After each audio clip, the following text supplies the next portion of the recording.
자, 이제 하나님 말씀 함께 나누겠습니다. 로마서 12장 2절 꽃들에게 희망을 이란 제목으로 하나님 말씀 나누도록 하겠습니다. 저 여러분이 합독하겠습니다. 시작. 너희는 이 세대를 본받지 말고 오직 마음을 새롭게 함으로 변화를 받아 하나님의 선하시고 기뻐하시고 온전하신 뜻이 무엇인지 분별하도록 하라. 아멘. 저 여러분이 마음밭을 위해서 기도하겠습니다. 사랑의 아버지 하나님, 설교자가 성령님의 인도하심으로 성경을 정확하게 설교한다면 성도가 듣는 것은 설교자의 말이 아니라 하나님의 말씀이며 성도가 마음속에서 듣는 음성은 그리스도의 음성인 줄 믿습니다. 설교 듣는 일에 제일 되는 목표는 내 자아의 욕구를 만족시키는 것이 아니라 나의 관심을 하나님께 합당하게 돌려서 하나님을 보고 기뻐하여 하나님께 영광을 돌리는 것임을 고백합니다.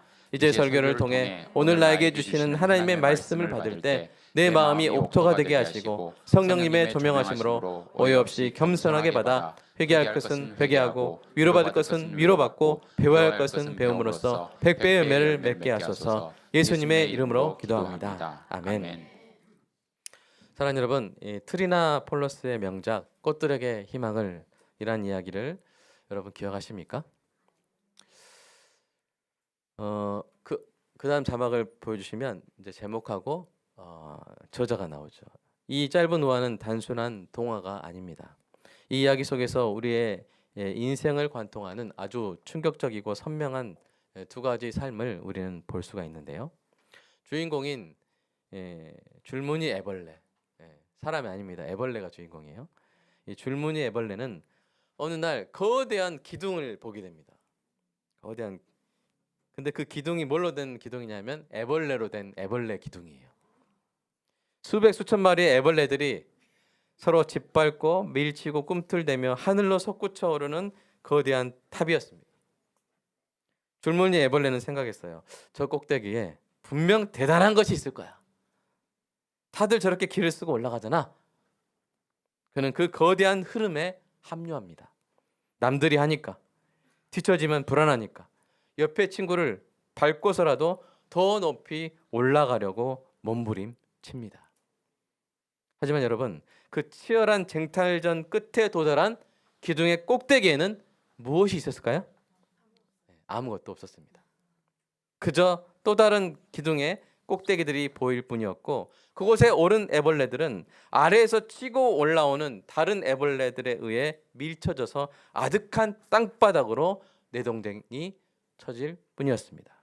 결국 그것은 애벌레들이 만들어 놓은 욕망과 파멸의 바벨탑이었죠. 반면 또 다른 주인공인 노랑 애벌레는 전혀 다른 길을 선택합니다. 남들을 밟고 올라가는 쟁탈전의 기둥에서 내려와 스스로 나무에 매달려 고치를 짓습니다. 그것은 정체된 것 같았고 죽음처럼 보였습니다. 하지만 그 어둡고 고독한 시간 동안 노랑 애벌레는 자신의 깊은 속으로부터 변화되고 있었습니다. 그리고 마침내 땅을 기어다니는 벌레가 아닌 하늘을 나는 나비가 되어서 새로운 차원의 삶을 살게 됩니다. 이 줄무늬 애벌레와 노랑 애벌레는 우리에게 매우 중대한 인생의 갈림길을 보여줍니다. 남들이 가는 길을 따라 끊임없이 서로를 밀치며 틀에 박힌 무언가가 되려고 애쓰는 기둥의 삶을 살 것인가? 아니면 겉모습의 화려함을 내려놓고 내면 깊숙한 곳으로부터 완전히 다시 태어나는 나비의 삶을 살 것인가?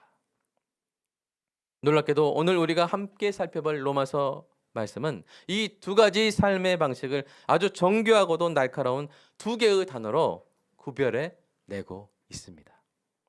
하나는 세상의 틀에 우리를 우겨 넣는 방식이고, 다른 하나는 우리의 존재 자체가 새롭게 변화되는 방식입니다.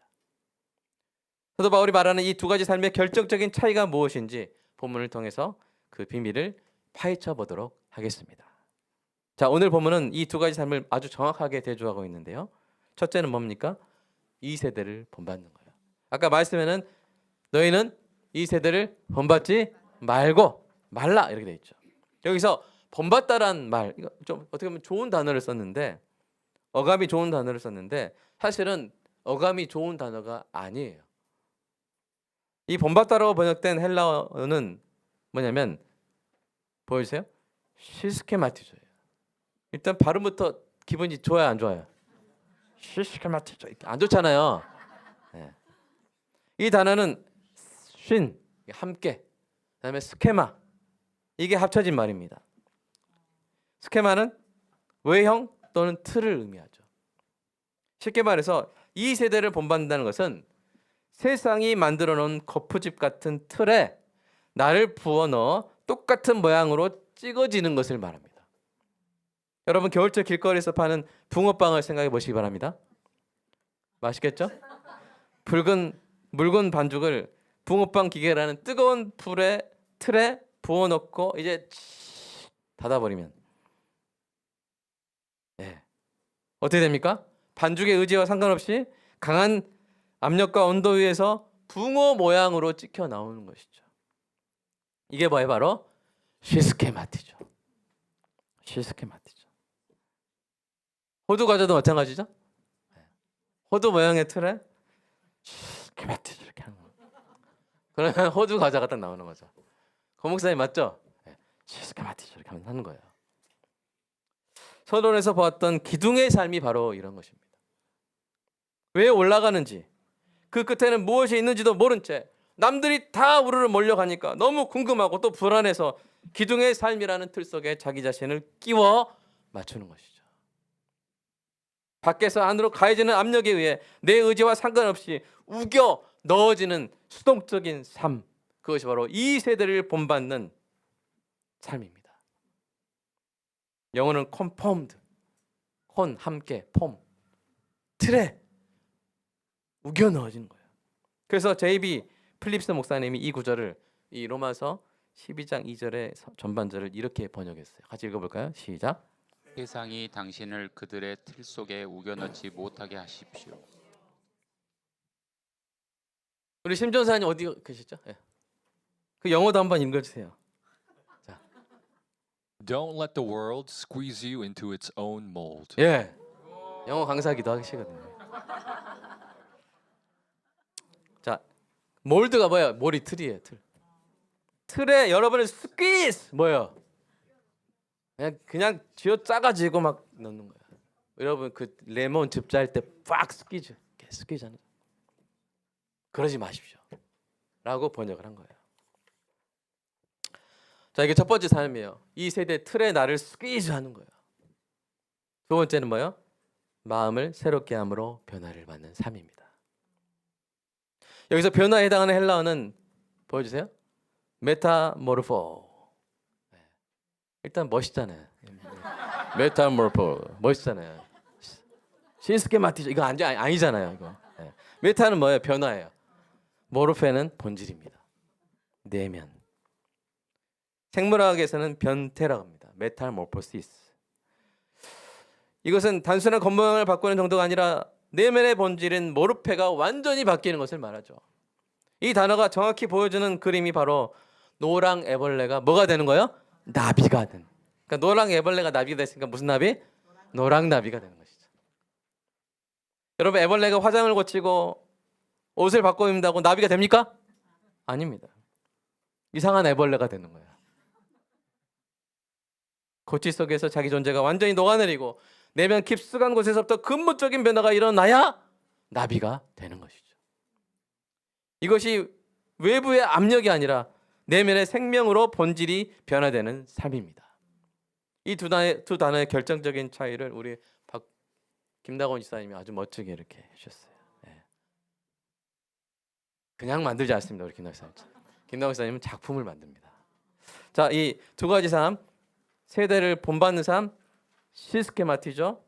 콤폼, 틀에 우겨 넣어진 거죠. 밖에서 안으로, 외부의 압력으로 틀에 주저되는 삶을 말하고, 그 다음에 사도 바울이 말한 두 번째 삶은 뭡니까? 마음을 새롭게 함으로 변화되는 삶, 메타모르포, 그 다음에 트랜스포메이션, 그 다음에 인사이드 아웃, 안에서 밖으로, 내면의 생명이 본질로 내면의 생명으로 본질이 변화되는 아주 극명하게 대조되는 삶이에요. 사도 바울의 머리 속에는 이런 이 의미 구조가 명확히 서 있었던 것이죠.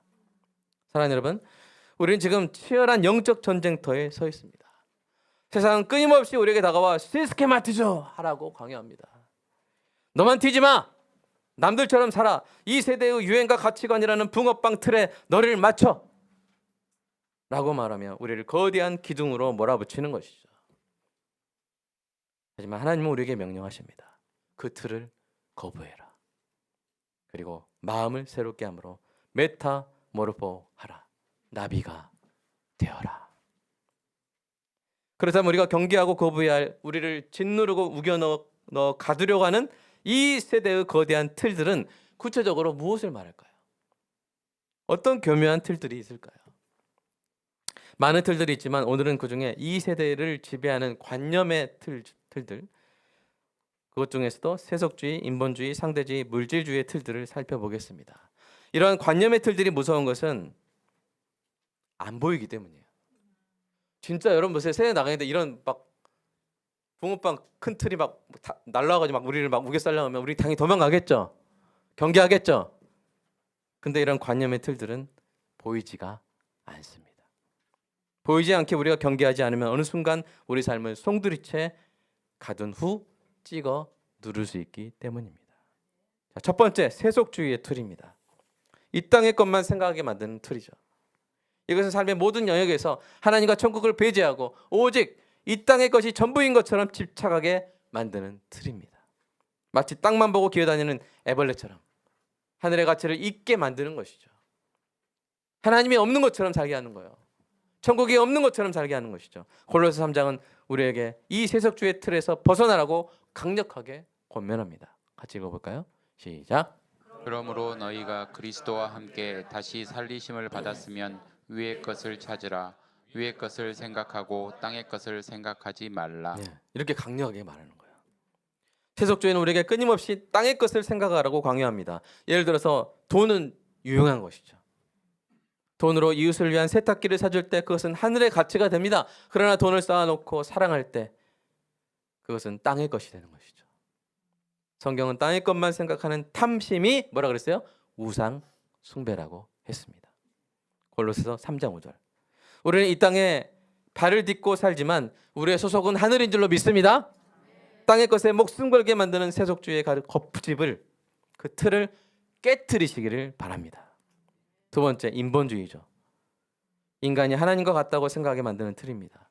매우 강력하고 오래된 틀이죠. 겉보기에는 인간을 위하는 것 같지만 그 본질이 뭐예요? 인간이 곧 하나님이다라고 외치며 피조물인 인간이 창조주의 자리를 차지해야 한다는 교만입니다. 이 인본주의를 개발한, 창안한, 만들어낸 존재가 뭐냐면 사단이죠. 이 틀의 기원은 에덴 동산까지 거슬러 올라갑니다. 뱀이 하와를 유혹할 때 했던 말 한번 보시면, 여러분 읽지 마세요. 제가 읽을게요. 너희가 그것을 먹는 날에는 너희 눈이 밝아져 하나님과 같이 되어 선악을 알게 될 줄을 하나님이 아심이니라. 이 목소리가 닮게 느껴진 것은 우연입니다. 자, 근데 이 사단이 이거 개발했단 말이에요. 이 인본주의를 이걸로 우리를 찍어 누르려고 한단 말이에요. 거기에 이제 넘어가서 느부갓네살이 또 그랬죠. 인본주의를 보여줬죠. 자신이 이뤘다고 생각하는 거룩한 제국을 바라보며 이렇게 외쳤습니다.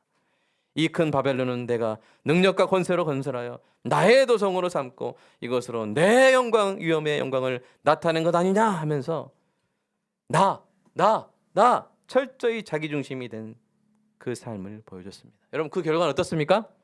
하나님이 그의 청명을 거두시자 그가 왕국에서 쫓겨나 소처럼 풀을 뜯으며 거의 짐승으로 변해버렸어요. 이는 인간이 하나님의 자리에 오르려 할 때 오히려 가장 비참한 미물로 전락한다는 사실을 보여줍니다. 그가 다시 하늘을 우러보며 하나님을 인정했을 때야 비로소 그의 청명이 돌아오고 그가 왕궁으로 돌아왔죠. 근데 이 인본주의가 이제 문서화되고 선언되면서 더 조직적으로 나타난 것이 바로 1933년의 인본주의 선언서예요.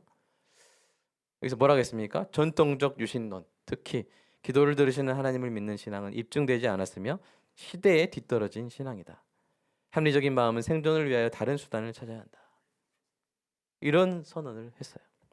여러분, 기도를 들으시는 하나님이 없다고 말하는 세상, 인간의 이성으로 구원에 이를 수 있다고, 그래서 우리 주 예수 그리스도의 벌은 헛되다고 믿게 만드는 이 거대한 인본주의 틀이 우리를 압박하고 있는 것입니다. 세 번째 틀은 무엇입니까? 상대주의예요. 절대적인 진리는 없다고 생각하게 만드는 것입니다. 절대적인 진리는 없어. 네가 좋으면, 네가 맞다고 생각하면 그게 진리야 라고 속삭이는 것이죠. 여러분, 줄무늬 애벌레가 기어오르던 기둥을 생각해 보십시오. 어디가 바른 방향인지, 그렇게 하는 것이 옳은 것인지 그런 기준이 있어요, 없어요? 그저 남들이 가니까 나도 가고, 다수가 옳다고 하면 그렇게 하는 것이 합리화되는 세상입니다. 절대적인 진리인 하나님의 말씀을 부정하게 만드는 교묘한 틀이죠. 네 번째는 물질주의입니다. 남보다 더 많이 가지는 것이 행복이라고 생각하게 만드는 틀입니다.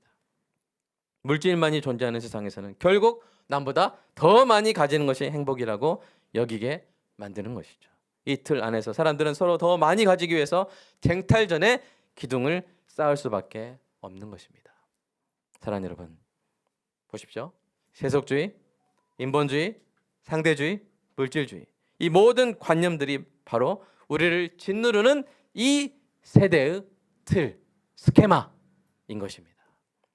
느부갓네살 왕이 짐승처럼 변해버린 것처럼 이 틀에 갇히면 우리는 하나님의 형상을 잃고 탐욕과 무지의 노예로 전락하게 됩니다. 그렇다면 어떻게 해야 이 강력한 틀들을 깨트릴 수 있을까요?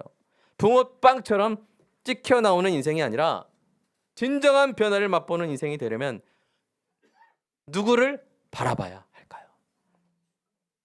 그러한 변화를 갈망하는 우리에게 성경은 진정한 변형, 메타모르포시스의 모습을 보여줍니다.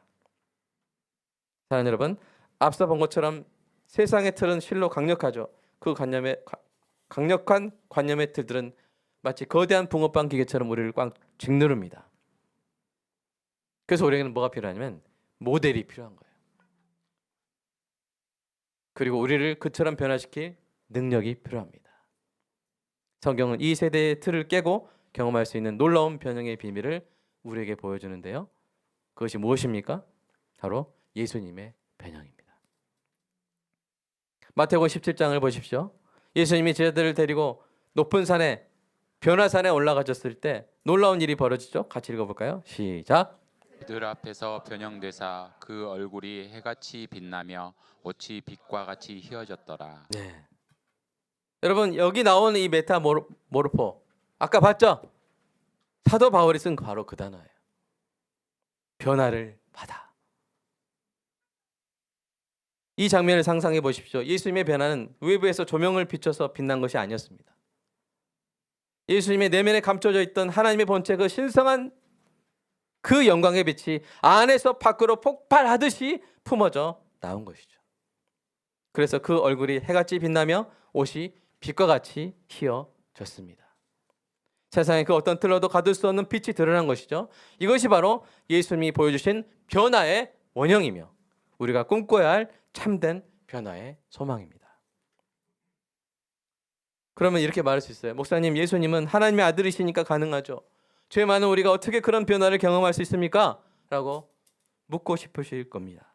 맞습니다. 우리는 스스로 빛을 낼 수 없습니다. 그래서 사도 바울이 고린도후서 3장 18절에서 우리가 변화될 수 있는 결정적인 비밀을 공개합니다. 같이 읽어볼까요? 시작. 우리가 다 수건 벗은 얼굴로 거울을 보는 것 같이 주의 영광을 보매 그와 같이 형상으로 변하여 영광에서 영광에 이르니 곧 주의 영으로 말미암음이니라. 네, 이 단어도 오늘 본문에 나온 단어와 같은 단어죠. 이 말씀 속에 엄청난 비밀이 숨겨져 있습니다. 그것은 바라봄의 법칙이죠. 거울을 보는 것 같이 주의 영광을 보매. 여러분, 인간은 자기가 바라보는 대상을 닮아가게 되어 있습니다. 돈의 노예를 계속 바라보면 돈의 노예가 되는 거예요. 권력의 개를 계속 바라보면 권력의 개가 됩니다. 애벌레 기둥을 계속 바라보면 나도 모르게 남을 짓밟고 올라가게 되는 것이죠. 우리가 세상의 틀에서 눈을 돌려 예수 그리스도의 영광을 바라보면 어떻게 될까요? 놀랍게도 우리는 그분을 닮아가게 됩니다. 보는 만큼 닮아가게 되는 것이죠. 성경에는 이 비밀이 담긴 구절들이 많습니다. 사도 요한은 우리가 예수님의 참모습을 그대로 볼 때 일어날 일을 우리에게 알려주죠. 요한 1서 읽어볼까요? 시작. 사랑하는 자들아, 우리가 지금은 하나님의 자녀라. 장래에 어떻게 될지 아직 알지 아니하였으나 그가 나타나시면 우리가 그와 같을 줄 아는 것은 그의 참모습 그대로 볼 것이기 때문이니. 아멘.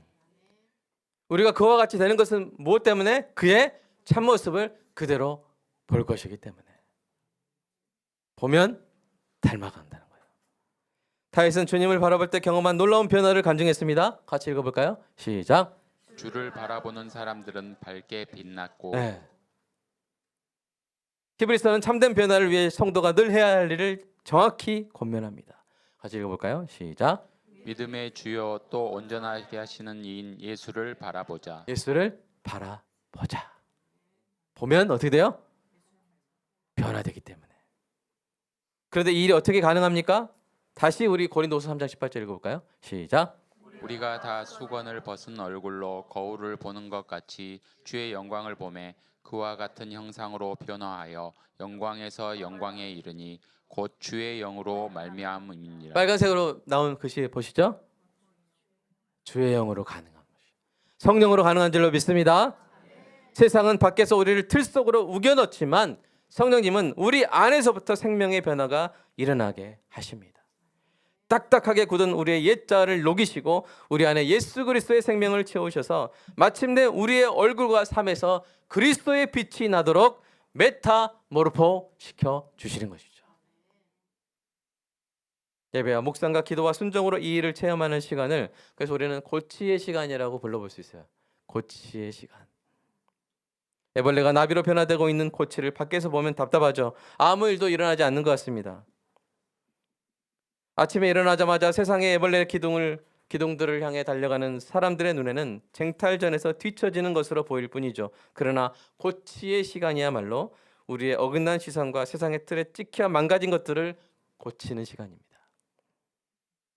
세상의 헛된 기둥을 바라보던 시선을 거두고 오직 내 안에 생명 되신 예수 그리스도만을 집중하여 바라보는 거룩한 응시의 시간이죠. 그 시간에 놀라운 변화가 일어나는 줄로 믿습니다. 사랑하는 여러분, 틀에 박힌 붕어빵으로 사시겠습니까? 아니면 주님의 영광을 반영하는 나비로 사시겠습니까? 지금 여러분의 눈은 무엇을 바라보고 있습니까? 애벌레 기둥입니까? 아니면 부활 승천하신 예수님입니까? 우리가 주님을 바라볼 때 성령께서 반드시 우리를 영광스러운 나비로 변화시켜 주실 줄로 믿습니다. 사랑하는 성도 여러분, 이제 다시 서론에서 말씀드렸던 줄무늬 애벌레의 이야기로 돌아가 봅시다. 기둥의 꼭대기에 올라갔지만 그곳에는 뭐가 있었어요?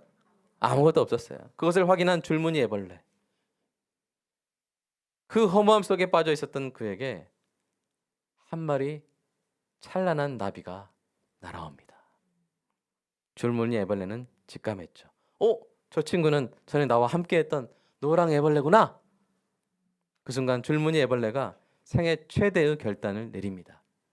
그것은 남을 짓밟고 더 높은 곳으로 올라가는 것이 아닌 오히려 내려가는 것이었습니다. 그 기둥을 내려와 그 세상의 틀에서 벗어나 자신이 그토록 기를 쓰고 올라왔던 욕망의 쟁탈전의 기둥에서 완전히 벗어나 이제 노랑나비가 보여준 길을 따라 자신도 고치 속으로 들어갑니다. 줄무늬 애벌레에게 고치는 죽음의 장소가 아니었습니다. 그것은 세상의 틀에 자신을 우겨넣는 삶을 멈추고 마음을 새롭게 하여 변화되는 새 생명의 태였죠. 결국 어떻게 되었을까요? 줄무늬 애벌레가 아름다운 나비로 다시, 호랑 나비로 하나 봐요. 줄무늬를 호랑이라 하나 봐요. 아름다운 나비로 다시 태어납니다. 노랑 나비와 함께 자유롭게 날아다닙니다. 하지만 여기서 이야기가 끝나지 않죠. 나비가 된 그들은 하늘을 날며 자유를 만끽하는 것으로 그치지 않습니다. 사실 어떤 일들이 이 이야기 속에서 어떤 일들이 있었냐면 그동안 애벌레들이 전부 모두 기둥만 오르고 있었기 때문에 이렇게 됐었어요. 징그럽나요? 꽃들이 멸종될 위기에 처했습니다. 그런데 이제 호랑나비와 노랑나비가 이제 확 날아다니면서 이 꽃에서 저 꽃 날아다니며 꽃가루를 옮겨주기 시작한 것이죠. 이제 그들이 꽃들의 수분을 도와주고 열매를 맺게 하는 뭐가 된 거예요? 희망이 된 거예요. 사랑하는 여러분, 오늘 본문이 우리에게 주는 메시지가 바로 이것입니다. 우리는 세속주의, 인본주의, 상대주의, 물질주의라는 거대한 틀의 압박을 받으며 살고 있습니다. 세상은 우리에게 끊임없이 고함치죠. 이 틀에 맞춰라, 이 유행에 따르라, 이 흐름에 굴복해라, 그래야 살아남는다 라고 말입니다. 하지만 주님은 말씀하시죠. 너희는 이 세대의 틀에 자신을 우겨넣지 말라. 그렇게 말씀하신 우리 주님이 어떤 분이십니까? 우리가 자유와 진리의 존재로 변화될 수 있도록 새 생명의 고치를 지어주신 분입니다. 한없이 자유로우신 분이었지만 우리의 구원을 위해 그 귀하신 몸을 십자가 틀에 못 박도록 내어주신 분입니다. 그렇게 하여 우리가 이 세대의 틀에 못 박혀 살지 않을 찬란한 자유를 주신 줄로 믿습니다. 그렇게 하여 그 삶을 나비처럼 날아다니는 삶을 살라고 하신 것이죠. 사랑하는 여러분, 그 보혈이 묻은 자유를 헐값에 팔아넘기지 마십시오. 애벌레처럼 기어다니는 대신 나비처럼 홀홀 날 수 있는 자유를 포기하지 마시기 바랍니다. 이제 그 기둥에서 내려오십시오. 세상이 찍어내는 그 틀에 박힌 삶을 거부하고 예수 생명의 고치로 들어가시기 바랍니다. 그곳에서 마음을 새롭게 함으로 변화를 받아 하나님의 선하시고 기뻐하시고 온전하신 뜻대로 사는 은혜가 있기를 축복합니다. 줄무늬 애벌레가 노랑 나비를 따랐듯 우리가 예수 그리스도의 형상을 가진 나비로 변화될 때 비로소 우리는 이 삭막한 세상에서 시들어가는 꽃들에게 참된 생명을 전하는 희망이 될 것입니다. 여러분, 2025년 이제 마지막 달이 되었죠. 그 달의 첫 주일인 오늘 새해를 준비하면서 결단해 보시기 바랍니다. 나는 세상의 틀에 나를 우겨넣는 기둥의 삶을 살 것인가? 생명의 말씀으로 변화받는 나비의 삶을 살 것인가? 저는 사도 바울과 함께 권면합니다. 여러분이 다 나비가 되시기를 간절히 축복합니다. 그래야 이 세상의 꽃들에게 예수 그리스도의 생명을 전하는 희망이 되시기를 다시 한번 축복합니다. 이 시간 함께 기도하면 좋겠습니다.